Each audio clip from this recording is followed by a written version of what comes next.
Marcus Brown. I'm in Berlin and I'm here with Sports Shoes in preparation for the 2022 Berlin Marathon. I'll be here September 25th with lots of other runners. This will be my third Berlin Marathon. The first one around 4:04, the second one around 3:01, and in my third Berlin Marathon I'm planning to beat my PB of 2:56. In this training series we're going to cover several things. First, in this one we're going to talk about some tips that you need to know about running your first Berlin Marathon, or if you've run Berlin, some tips to help you run your fastest Berlin Marathon. In next episodes we're going to talk about nutrition and some training, so it's really going to help you run your fastest Berlin Marathon. Tip number one, we're at the start line, so I'm going to give you some advice about things that you can expect. Behind me you can see the victory column, also known as Siegersäule. Now before you get there it's going to be a long road and you've got all the pens stacked up, so get into the right pen first. Don't worry, don't get too stressed because the roads are really wide, and the time you actually head towards the victory column, try to keep your running line quite tight, because obviously the more you zigzag, the more you're going to add to your running time. So enjoy it, don't get too stressed, you've got plenty of time and you've got plenty of space.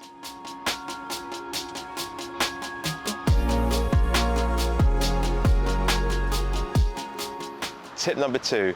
One of the cool things about Berlin is that the start and finish are in close proximity to each other. Now we are standing right next to the Brandenburg Gate, and one of the biggest misconceptions is that that's the finish. And a lot of people make the mistake of getting here and doing a sprint finish, but they forget actually the finish is further behind me, closer towards the victory column. So come through the gate, get some good photos, but make sure you save something in your legs. So head towards the victory column and give it your all. But you'll see behind me, you can see way in the distance, you've still got a way to go.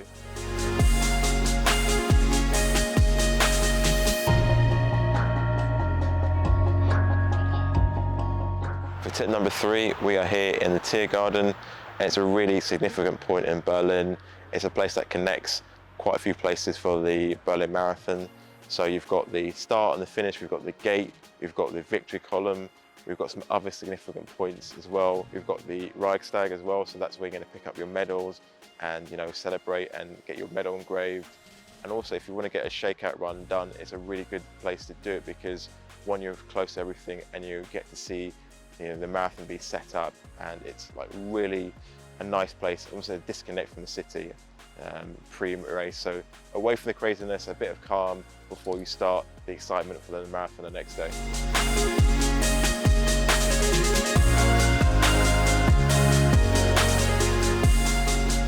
Tip number four. So between 30 and 35k is a significant point of the marathon. This is where you start to go slightly downhill. Although Berlin isn't a hilly course, this is where it gets a bit faster, so prepare for that. And it's where you leave the south of Berlin and you start to move back towards the city. Around 33k is around Coolsdam, which is a very popular shopping district, almost like Oxford Street in London, so definitely check that out post-race.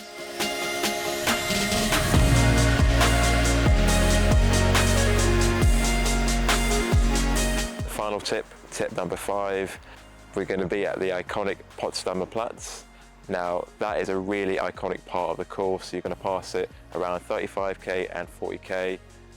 Historically, it actually divided part of Germany between the east and the west. So there's a small part on the sidewalk where you can actually stand and you see that bit if you want to get some photos. But for race day, it's a really great place to be cheered on. Around about 36k, you're going to be enthused by the amazing crowd and the music there. So keep your eye out for that point. So that's our 5 tips for the Berlin Marathon. If you want any more tips on the Berlin Marathon or any other marathon specific training, please check out the description. If you've enjoyed this, please do subscribe, like, share. If you like it, your community will definitely like it as well, so we'd appreciate that. Thank you and see you in the next episode.